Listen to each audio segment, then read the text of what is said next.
VGK returns to the ice as the season resumes this Saturday. A light practice yesterday, but John Stevens says that the team will start its game prep on Wednesday. More ahead on this edition of Locked On Golden Knights.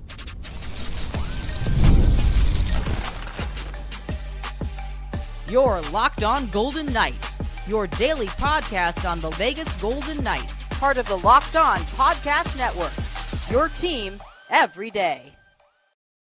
Hi again, everyone. Tony Cardasco, longtime sportscaster, and marketing consultant, and Chris Golick, collectibles editor for the Hockey News and owner of Silver State Cards and Sports. Thanks for making us your first listen each and every day. Find us wherever you get your podcasts. Please subscribe to our Locked On Golden Knights YouTube channel. Coming up ahead, as well as our top story of VGK back on the ice, we will also be talking about the Four Nations final. We've got some updates for you on injuries and such. And is VGK looking to trade with the Buffalo Sabres? Yes, that rumor mill is swirling today. So back to work for VGK yesterday, Chris. We finally heard a different voice. It was really interesting. Assistant coach John Stevens saying that he just wanted to get players back on the ice, moving their feet again, just trying to get the team skating again. Sounded like a light workout yesterday. A lot was missing, a lot of players missing, and Stevens said that he's been in contact with Bruce Cassidy, who is monitoring the Four Nations players to see who's going to be able to play on Saturday. A lot of questions, definitely. We'll talk more about the Four Nations and its impact on so many things later. But yeah, I mean, listen, good to see him back on the ice. The emphasis was on getting the players touches and reps, right? Just kind of getting their timing back and things like that. I don't know if there's really any design lines or D pairings or anything like that, as much as it was just get that familiarity back. It's been a week since the team has been together. They couldn't get together until yesterday at 2:00 local time, which I thought was a bit odd, which was probably 5:00 elsewhere. So, but that's what the rule is. So be it. So, like you said, the practices will change a little bit from yesterday to just getting back on the ice and getting comfortable, so to speak, to today. You'll see the prep and stuff like that. You'll start seeing some line rushes, I think, and get a little taste of what things will be like on Saturday when the boring hockey comes back, right? The Four Nations on a pedestal, so that means NHL hockey is boring now, I guess. For sure. And yesterday, VGK with a trade. One of your faves, Grigory Denisenko, goes to Nashville. I know that you liked him a lot. One game up with VGK, 24 points for AHL Henderson, traded for a VGK staple, if you will, future considerations.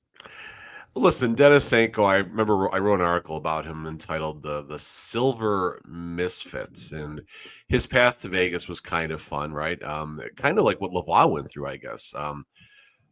Florida Panthers end up waiving Denisenko, who actually, I believe, played in the Stanley Cup clinching game for the Florida Panthers, if I'm not mistaken.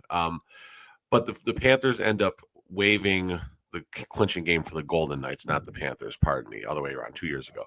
Florida Panthers waived Denisenko. Golden Knights claimed Denisenko. Golden Knights want to get Denisenko in the American League. They have to claim Denisenko again. He has to pass through all the teams. At that point, the Florida Panthers have the option to claim him and take him back and send him to the American League. Florida Panthers say, nah, we're cool. You take him. And Denisenko had a couple cups of coffee with the Golden Knights, did very well at the American League level. Many spurts of hockey where he was a point per game player with the Henderson Silver Knights, but there's just doesn't seem like a path to an NHL roster, a regular NHL full-time role for Denisenko. So maybe he'll get some opportunities down in Nashville. We'll see how that shakes out, if he's going to go down to their American League team, or if there's an injury that's going to have him be a more regular player. Maybe March so vouched for him. Maybe, perhaps. I'm just wondering, does this trade mean anything? Does this lead to something else in the grand scheme of things? Why this move? Roster space. Golden Knights, I believe this puts them at 47 of 50 contracts. So according to Puckpedia right now, the Golden Knights can basically add 3 players to the organization.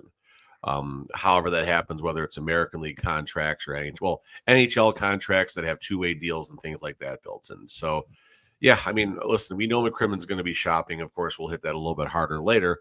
But this just gives McCrimmon a little bit of flexibility. I guess the question I ask is why Denisenko and not someone, a little lower maybe that hasn't had as much opportunity, but in the same breath, Denisenko has the value where someone's going to say, yeah, we'll take him. We'll take a flyer on him. We'll see what happens. So maybe there's urgency for the timing. Maybe something is coming sooner than later, and maybe McCrimmon's going to load up right now. Maybe he's not going to wait for the deadline, or maybe he's add two pieces right now and then see what comes when the deadline approaches in March 7th.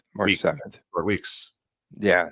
And I was just curious about that. And why not Brisson? I think Brisson's going to be a pretty hot name, maybe, for VGK. Well, he's not going to go for future considerations, but yeah.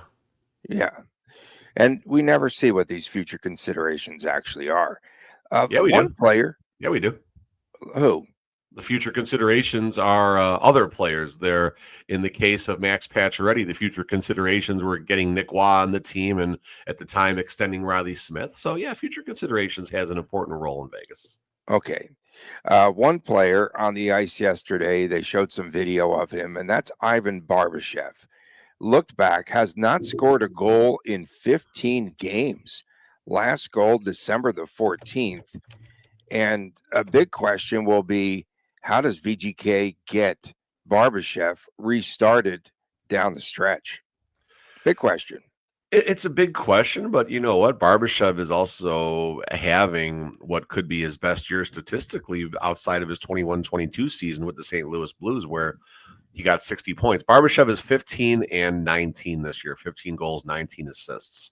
But like you said, those 15 goals came early. I mean, I think I put it out there when we were talking about the Brett Howden line, about Brett Howden.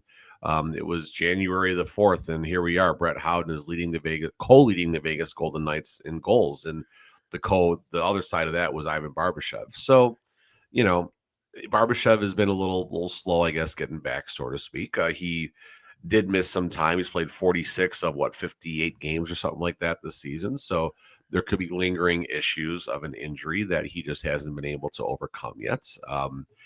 We saw what Barbashev could do in the playoffs, right? I mean, 18 points, 22 games, just not long after joining the Golden Knights. And then maybe something that didn't get brought up a lot was in that series against the Dallas Stars, that 7-game series, Barbashev had 4 assists. So on paper, Barbashev is trending to about a 52 to 54 point season, which would be his second best. So consistency, I think, is what we would like to see. And, he's been alongside Jack Eichel most of the time. So you wonder why he's not able to score, especially the way Eichel's dishing out apples in the Four Nations right now. Yeah, for sure. One thing, Stevens, it was mostly a scripted presser yesterday. Don't get it twisted here. But Stevens did take some time to talk about how hard Caden Korzak and Ben Hutton have continued to work, and either one of these two players will be filling in for the injured Shea Theodore when play resumes this Saturday. And in all likelihood, it's probably Korzak, I would imagine. I think it's going to be very situational. It's kind of strange, it's kind of tough to predict because Coach Cassidy likes the left-handed and right-handed players complementing each other on the blue line. Well, McNabb and Theodore are both lefties, so it doesn't necessarily need to play out like that. I think both players will get opportunities in, let's say, the first 4 or 5 games. And this is assuming trades don't get made. This could throw everything out the window at some point. But let's assume it's going to be like this at least for the next 3 weeks. I'll bet it's about a 60-40 split for both players to see which one is going to be able to kind of take the ball and run with it. Ben Hutton, we've seen come in and do a very good job as the team's 7th defenseman in the past. Caden Korzak, he's had great stretches of hockey. He's a very responsible defender, and it'll be interesting to see if the pairings stay the same, if they're simply going to plug someone alongside McNabb and keep everything, or do they go back to Hanif and Pietrangelo and White Cloud Haig? And, that these are a lot of the questions that are going to need to be answered. I think in the beginning, you slot one of those players with Braden McNabb and call it good, right? Braden McNabb, he's the most responsible defenseman on the Vegas Golden Knights, probably one of the most responsible and consistent defensemen in the National Hockey League. That's not at that superstar, upper tier of players. So it doesn't matter who you put with Braden McNabb, it'll be a solid pairing. And out of the gate, it's probably Hutton, but I think, like I said earlier, 60-40 split between him and Korczak. Yeah, there were no pool reports of any sort as far as who was on the ice yesterday for VGK. Totally blacked out. Some people talk. Pietrangelo skated. I know. I don't. It was out there. Okay. He was out there. Okay, I was just curious about that one. Coming up next, Four Nations taking a toll on star players. We'll talk about that, and we'll talk about Quinn Hughes and whether he will be playing for Team USA when we return right here on this edition of Locked On Golden Knights. Looking for a snack that is both delicious and nutritious? Well, crack into a good source of protein with Wonderful Pistachios. That's right.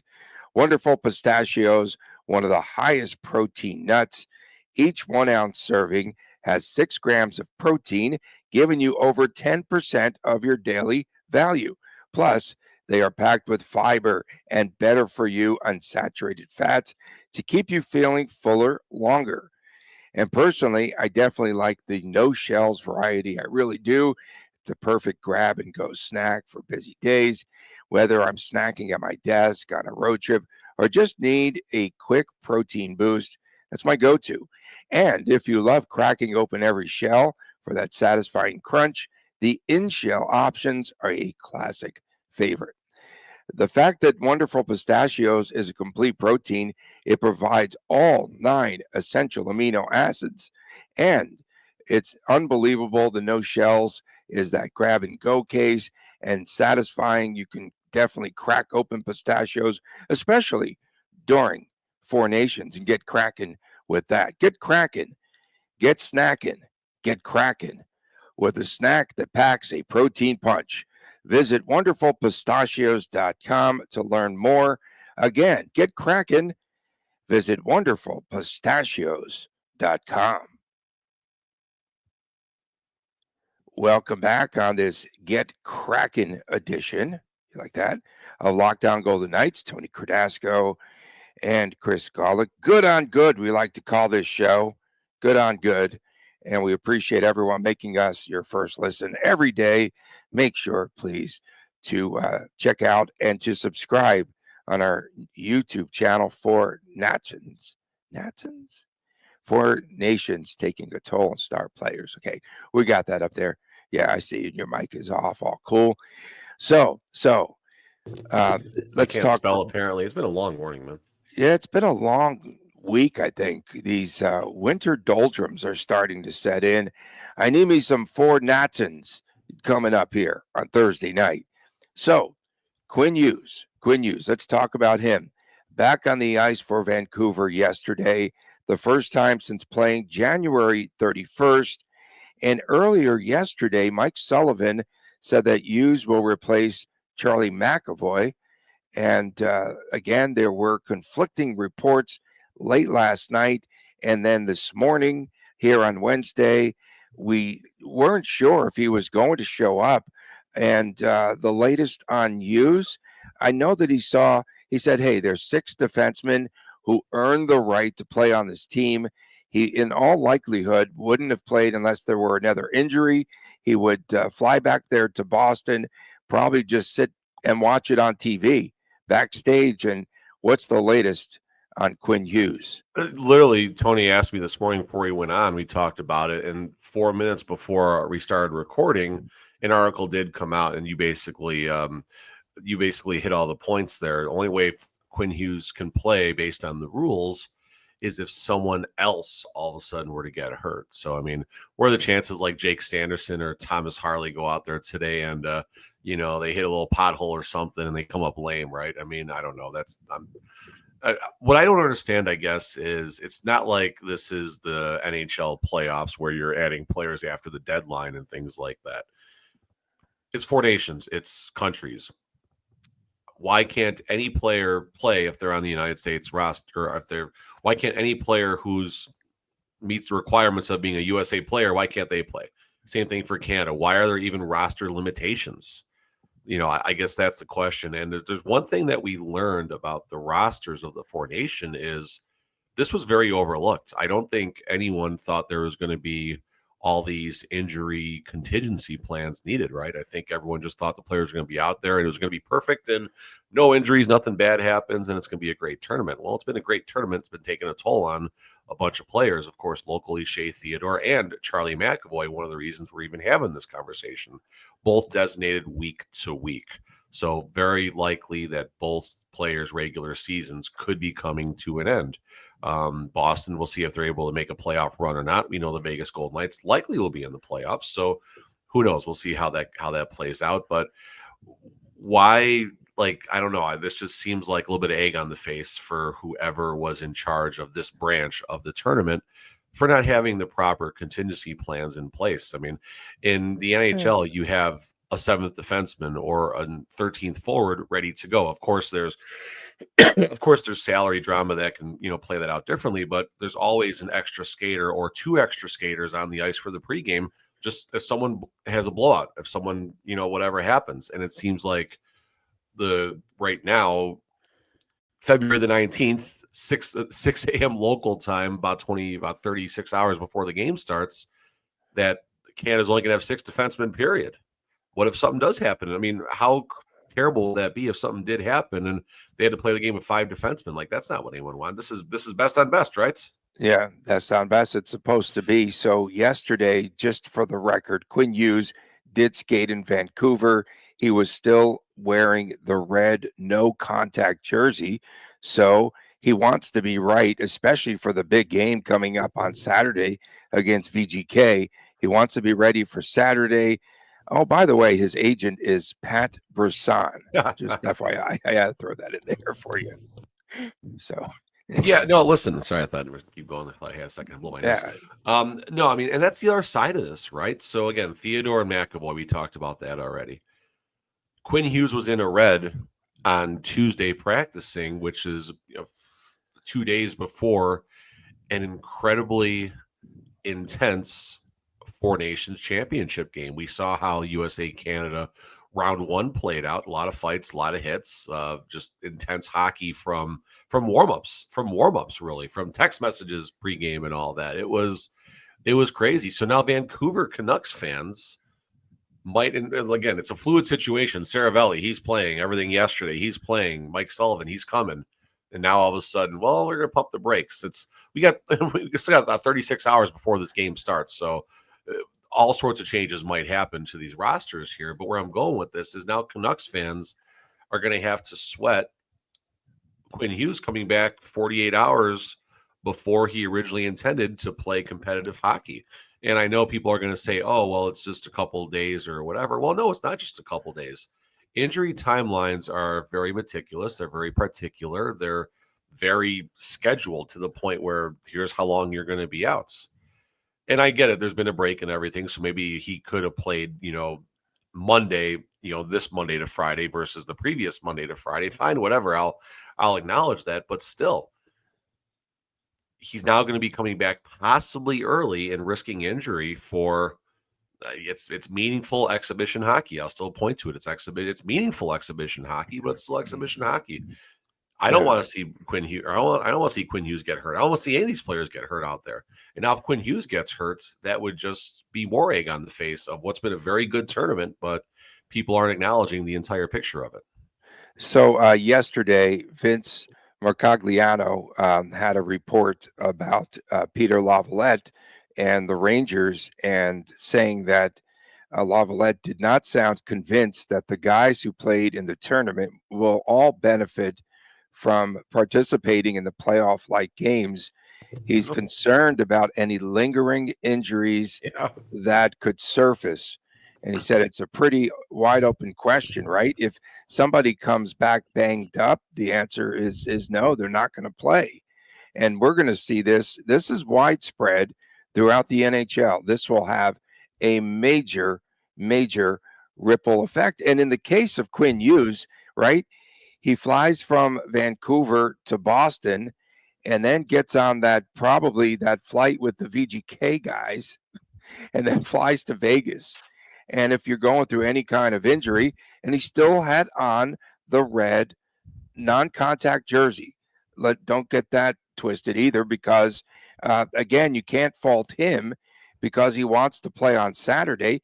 He's going to need a couple of more practices probably before he starts to feel right. He said he feels good right now, but in order for him to be ready and to be cleared for Saturday's game against VGK, he still needs 2 more practice sessions. He might have been able to practice, with the 4 Nation squad, but who knows what that was going to be like. It's probably aggressive, and it's probably at a pace right now that he might not just want to jump in there and start playing with.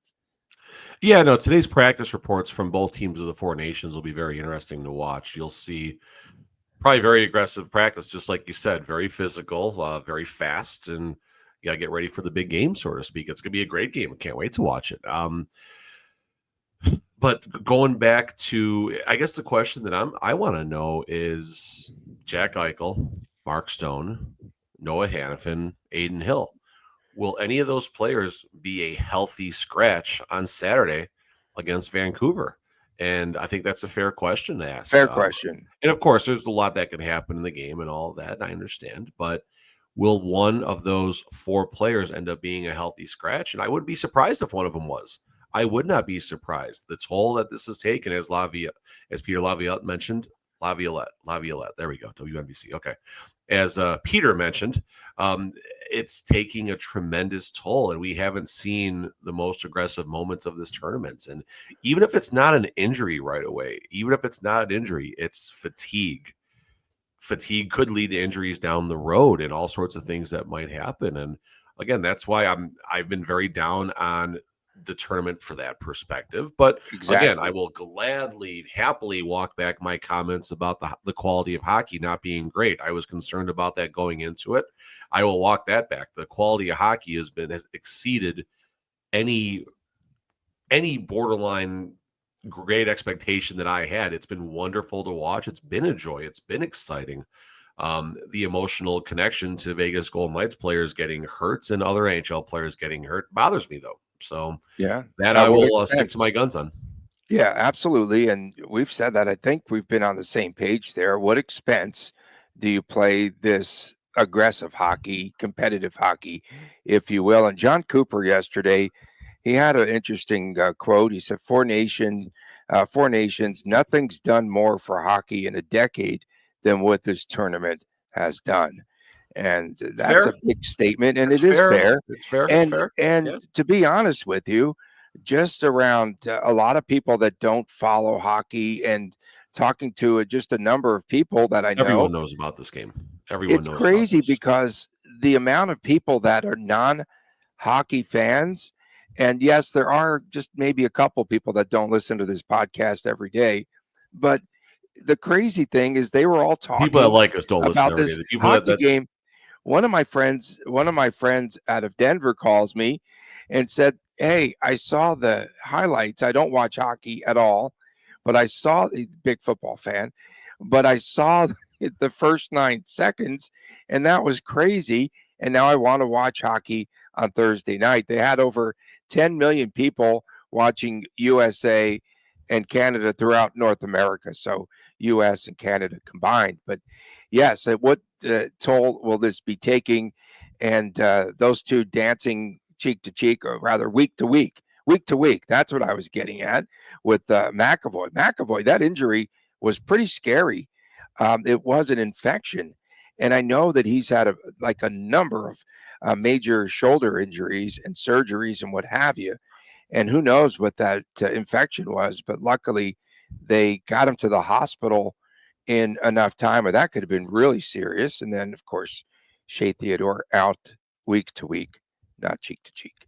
Coming up next, the rumor mill is churning. We'll talk about that as we return right here on this edition of Locked On Golden Knights. Welcome back on Locked On Golden Knights from Las Vegas. Tony Cardasco and Chris Golick reporting. edition. Yeah, I know it's going around, and it just talk about things that are lingering for $100 there, buddy. Yeah, cold, man. I tell you, it's been some kind of cold season. Make sure that you subscribe to our Lockdown Golden Knights YouTube channel. Jeff Merrick of Sheet Hockey, that's where he's at now, since he's been booted everywhere else, said VGK has a lot of scouts checking out Buffalo Sabres games lately. Well, there haven't been anybody, just in case you haven't noticed. But who might VGK target? Who might that target be? There's no way VGK will try to reacquire Alex Tuck. Who might be VGK targeting on the Sabres roster? I checked some of their free agents. None strike a chord. Peyton Krebs ain't coming back. Zingas Gergensons, no. Tyson Yost, no. But I did remember this one big trade rumor a few weeks ago that we talked about on this very show. Dylan Cousins, they were talking about a trade, Cousins for Chris Kreider. Any kind of sizzle there behind that name of Dylan Cousins back with VGK? I mean, Dylan Cousins has tremendous upside as far as what he might become. But again, he's a younger player. And it just, I mean, listen, the Sabres do things that don't make sense all the time. Don't get me wrong. The Sabres shipping a 24-year-old right now with a $7.1 million cap hit. I mean, that $7.1 million cap hit, that's aggressive, right? That's aggressive. The positive side is if Dylan Cousins is in play, he's got 3 more years of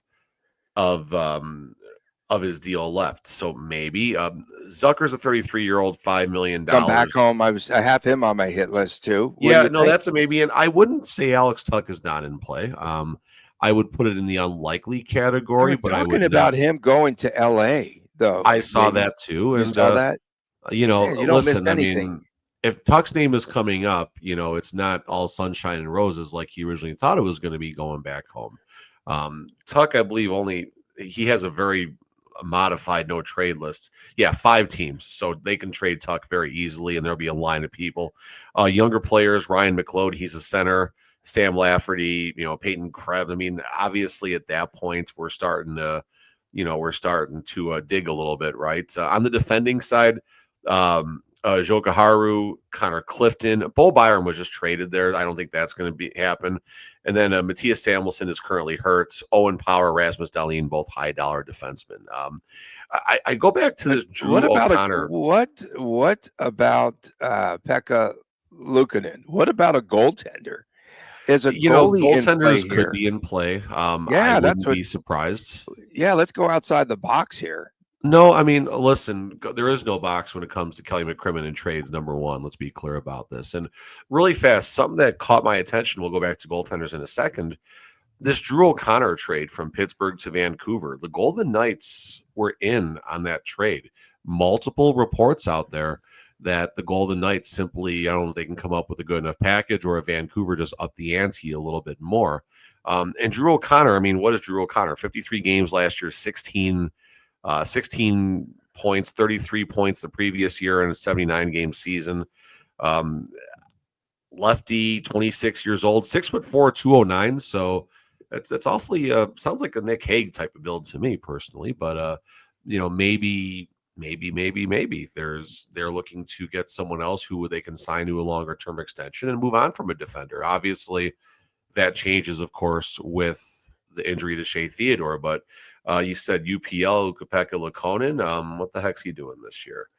You're just curious, right? You have to he's 18. He's their starter, 18, 16, and 4, 895, 302. I mean, is this the next Mackenzie Blackwood or whatever it was, the deal in Colorado? Is he that guy? I don't know. I mean, they got James, and they're going to want to get Devon Levi more reps and more opportunities at some point. Only an 8.72 with a 4.12 goals against, but Levi is projected to be the guy at some point for that organization. What is UPL's contract? 4.7? I mean, if you're trading UPL, are the Golden Knights trading Aiden Hill when he comes back? The Four Nations rejects? Oh, I said that. Yes. That would not be a shocker, folks. That would not. I definitely would not. I don't see Aiden Hill for. I don't know.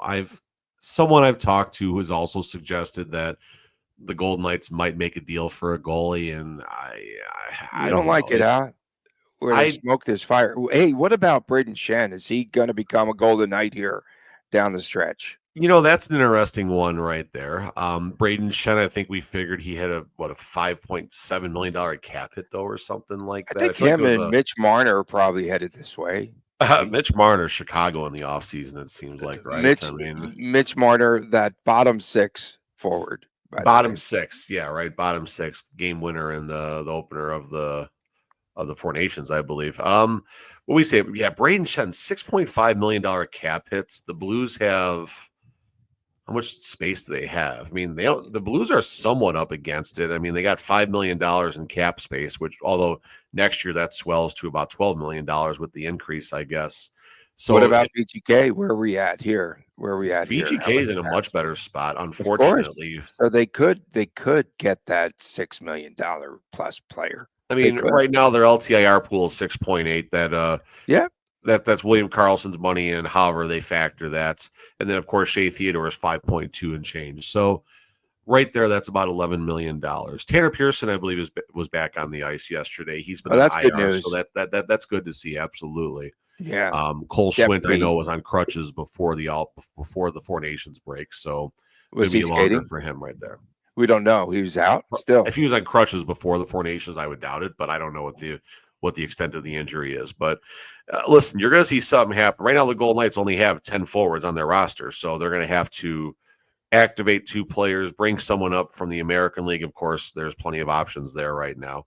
So, yeah, I mean, heading down the stretch here, this is where it's going to get very, very interesting. And tying all this together was the Denisenko deal that did happen yesterday for future considerations, opening a roster space. So, is Kelly McCrimmon getting ready to make a move right now? Yeah, the answer he is is. yes, I think. He's always getting ready to absolutely. make a move.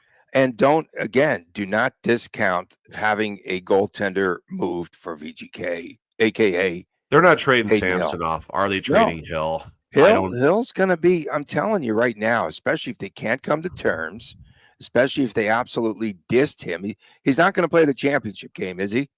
He won't be in there, will he? Unless Bennington slips on a patch of bad ice in Boston. In Boston, yeah, yeah. unless he falls, get into the taxi before the game. Drama, and we're all headed to that NHL trade deadline on March the 7th. Yeah, no, the third segment for the next 3 weeks might be trade rumors. Like that's just this will be like last year's trade deadline was just epic to watch for the Golden Knights. So many crazy deals happened. I hope that VGK does better than what their scouting department did with Anthony Matha a year ago. They did okay with Ivan Barbashev. They did okay with Ivan Barbashev. So you know they'll be watching there the Sabres. And why that report come out yesterday is if the Sabres have been playing the last 2 weeks. I don't know. In any event, we appreciate everyone tuning in. Thank you so much. And don't forget Friday's WTF Day, Saturdays sometimes. It is the Chris Jr. show. Get rid of that cold. Try to shake it out of there. We appreciate everyone tuning in. For my man, Chris Golick, I'm Tony Cardasco from Las Vegas. We'll see you tomorrow right here, right back at you. It's a big day on Thursday. It's the Four Nations final. We'll see you then right here on Locked On Golden Knights, and please take care.